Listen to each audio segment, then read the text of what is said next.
Hi friends, నాకైతే ఇవాళ ఆరోగ్యం బాగాలేదనమాట. ఎక్కువ దగ్గు వచ్చింది. అసలు ఆరోగ్యం ఏం బాగుండాలి, కానీ ఆడి మంచికి వంట ప్రిపేర్ మాత్రం ఖచ్చితంగా ఉంటుందన్నమాట.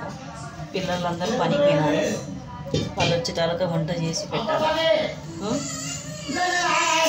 ఎంత ఆరోగ్యం బాగాలేకపోయినా ఎంత బాగాలేకపోయినా మనమైతే పిల్లల కోసం అయితే ఖచ్చితంగా చేయాల్సిందే అనమాట. వంట మనం తినలేకపోయినా కానీ పిల్లలకైతే చేయాలి కదా. ఆరోగ్యం అయితే కొంచెం ఫీవర్ వచ్చింది, కొంచెం దగ్గు కూడా ఉంది అనమాట. ఇవాళ శనివారం కాబట్టి పులగము కారం చేస్తున్నాను అనమాట.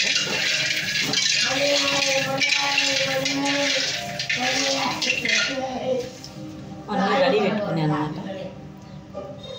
ఉల్లిగడ్డలు కోస్తాను, చింతపండు నానబెట్టాను, పప్పులు చేస్తున్నాను అనమాట.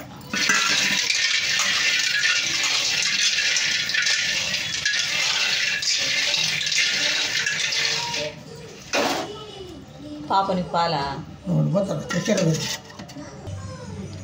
మన రాత దేవుడే సరిగా రాయినప్పుడు మనం ఏం చేయగలుగుతాం అనిపించే. ఇది తలరాత తల దించాల్సింది, తప్పదు. ఇది రాతకు అన్ని కింది దేవుడు అన్నీ రాసి మనల్ని ఇక్కడికి పంపించింటాడు. ఆ రాతకు అన్నీ మనం ఆ రాత ప్రకారంగానే మన జీవితం నడుస్తుంది. మన జీవితాన్ని మనం మార్చుకోవాలంటే మన చేతులలో ఉంది అంటారు, కానీ మన చేతులలో ఉంది అంటున్నారే కానీ ఏ విధంగా? ఈడ రాసింటాడు బ్రహ్మదేవుడు రాత. ఆ రాతకు అన్ని కిందే ఆ దేవుడు ఏ విధంగా రాసినాడో, ఏ విధంగా మనకు జరగాలని రాసినాడో ఆ విధంగానే జరుగుతుంది, కానీ వేరే విధంగా అయితే ఏం జరగదు. మనం ఎంత ట్రై చేసినా కానీ మారాలని ఏం మారదు.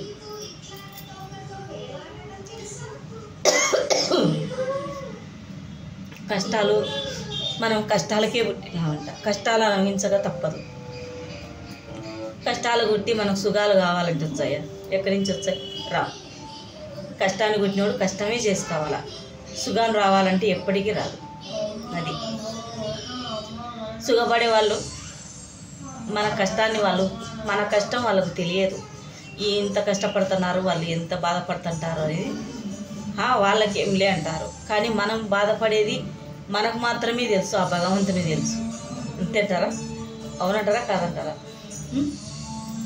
జీవితం అనేది చాలా విలువైనది, కానీ ఆ జీవితాన్ని ఎంత దొబ్బుకుంటూ పోతున్నా కానీ కష్టాలనే మృత్యులో ఇరుక్కుపోతూనే ఉంటాం. దేవుడు అనేవాడు ఆయన చల్లగా చూస్తే మనం గడ్డన పడగలుగుతాం. లేదంటే మన జీవితం ఇదే, వేరేదేం ఉండదు. మనం ఎంత ట్రై చేసినా కానీ మారలేము. మనము వేరే విధంగా ఉండాలా. మనం ఏదో కష్టపడి ఎంత కష్టం చేసినా కానీ మనకు రూపాయి కూడా మిగలదు.